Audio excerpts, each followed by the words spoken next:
Kalingap Edu, may huling mensahe. Goodbye na ba talaga? At Kalingap Rab, wala ding magawa. Buo na ang pasya. Ang buong detalye, sabay-sabay po nating alamin at pag-usapan ngayong araw. Pero bago po ang lahat, isang mapagpalang araw at gabi sa inyong lahat. Mega love shoutout sa lahat ng ating listeners, viewers, and subscribers saan mang sulok ng mundo, Mapalundon, Visayas at Mindanao. Lalong-lalo na po sa ating mga kababayang OFW. Kamusta po kayo mga kalingap? Mabuhay po kayo hanggat gusto nyo. At kung bago ka pa lang sa aking munting YouTube channel, huwag ka nang mahiyang mag-subscribe, like, share, and comment. Huwag mo na rin kalimutang i-click ang notification bell nang sa ganon ay updated ka sa aking mga paparating na video. At syempre, patuloy po natin suportahan sina Kalingap Rab at ang ating ama ng Kalingap, ang nag-iisang founder, si Kuya Val Santos Matubang. Kung maaari po ay no skip ads nang sa ganon ay mas marami pa tayong malingap na nangangailangan at konting paunawa po kung maaari ay tapusin nyo muna ang kabuuang video nang sa ganon ay akma ang inyong mga komento. At yun nga po mga kalingap, maugong pa rin po pinag-uusapan ang EDSI at hindi pa rin po natatapos ang mga issue at mga bashing. Marami ang nagtatanong, marami din pong nag-aabang ano na ba ang sitwasyon, ano ba ang tunay na lagay ng EDSI. Maingay na pinag-uusapan ang EDSI, yun nga pong huling vlog ng EDSI doon sa channel ni Kalingap Rab kung saan ay sinabi nga po ni Viancy na itigil muna. At dahil nga po doon mga kalingap ay pinatakti na naman si Viancy, ganun din po si Kalingap Edu ng mga basher.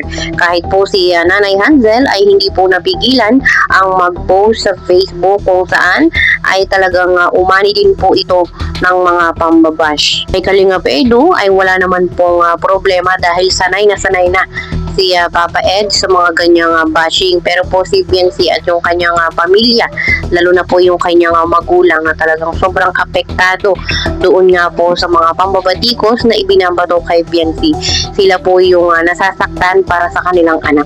So hindi man po natin alam yung punot dulo bakit po naisipan ni Viancy na itigil muna ang EDSI. Pero yun nga po ay siguro ay personal na at sila na rin po yung nakakaalam. Sa ngayon ay wala naman pong sinasabi pa si Kalingap Rab kung ano ba ang totoong pasya sa EDSI. Pero kung ano't ano pa man nga po mga kalingap ang mangyari, ay sigurado naman po tayo na si Viancy ay hindi pababayaan ni Kalingap Rab at ni Kuya Val. Si Papa Eds ay talagang matapang na po yan. Kumbaga ay dinadaanan na lang niya yung mga pambabatikos sa kanya. Pero syempre, sabi nga po ni Viancy, pag po pamilya na ang nadadamay at pinag-uusapan ay hindi nga daw po niya kaya. Kahit sino naman po sa ating mga kalinga, pag pamilya na ang pinag-uusapan at nadadamay, kahit gaano po tayo kalakas ay nakakaramdam din po tayo ng panghihina. Kaya po intindihin po natin yung side ni Viancy, lalong-lalo na po yung kanyang mga magulang. At hindi rin naman po pwedeng ipagsawalang bahala pag mental health na ang pinag-uusapan. At pag ito po ang tinamaan at hindi kinaya, yung iba ay kinikitil ang sariling buhay. At alam naman po natin, iba-iba ang mga tao. Kumbaga ay kanya-kanya po tayo ng kalakasan kung paano po lalabanan ang mga stress, depression at mga anxiety. Kaya nga po laging sinasabi na be kind, hindi naman po tayo pare-pareho at tayo po ay may kanya-kanyang pinagdadaanan.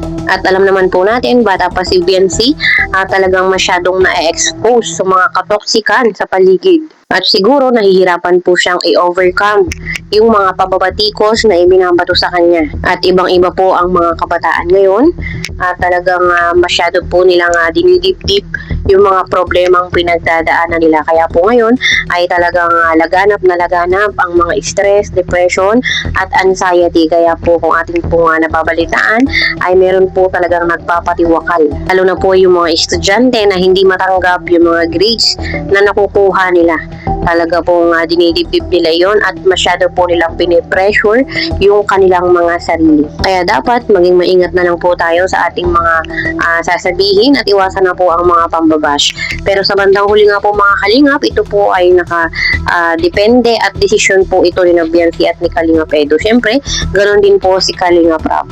At dahil nga po dito mga kalingap ay meron pong mensahe si Kalingap Edu, panoorin po natin. Hindi tayo nagkamali na bumisita kay nanay kasi tigal talaga ang stress natin eh, no? Lalo sa ngayong panahon na sobrang daming ng mga ingay na nakapaligid sa atin at wala tayong control kung paano sila, no? Kung sa mga gagawin nila, sa sasabihin at mga ginagawang iba may kasisira. Pero yun, bukod pa man, inanon lang natin. Sige. Bukod pa man, yun nga, inanon natin, parang i-divert natin yung ating isipan sa mga gandang bagay sa ating na ginagawa, di ba? Maganda yan yung ginagawa natin. Tama-tama yung pagpunta natin dito para yung ma-relax naman tayo. Kasi alam nyo naman si Nanay Rosa is masayahin na tao yan. Kahit may mga problema, tawa lang ng tawa, kaya nakakapag-relax nga dito sa area niya eh. Kaya ang sabi ko lang sa mga basher, wala naman kayong ginawa kundi pambabas, tigilan nyo na po yan. Kasi lalo na sila, yung sa pamilya nila Biansi, napaka-apektado sila ngayon sa ganitong mga sitwasyon. Naintindihan natin yung hirap nila kasi barang baguhan pa sila sa ganitong mga pangyayari. hindi sila sanay sa bashing. Kaya wag po nating wag na nating kung wala man tayong masabing masama sa mga kapwa natin, wag na po nating kasi hindi natin alam, baka pwedeng makadulot kayo ng Masama sa kanila. pwedeng makasama or kung higit pa man minsan kasi yan ang idinudulot ng ibang na pwedeng ka-depress. Yung iba pa nga nagpapakamatay kaya sobrang depression. Walang problema kasi sa atin, sanay na tayo. Tapos yung mga solid naman na supporters ng EDSA, dapat wag nyo pang sulsulan. Wag nyo po silang sulsulan. Yung mga ganyang usapin ng mga camp ng kappapanig, lang yan, parang dapat sana natin i-keep na mas private ba, kasi hindi makakatulong ang ibang opinion, kasi habang damadami ang opinion ng iba, mas may mga dagdag na or bawas na sa mga sabi, pwedeng lalong yun ang kasira ng samahan.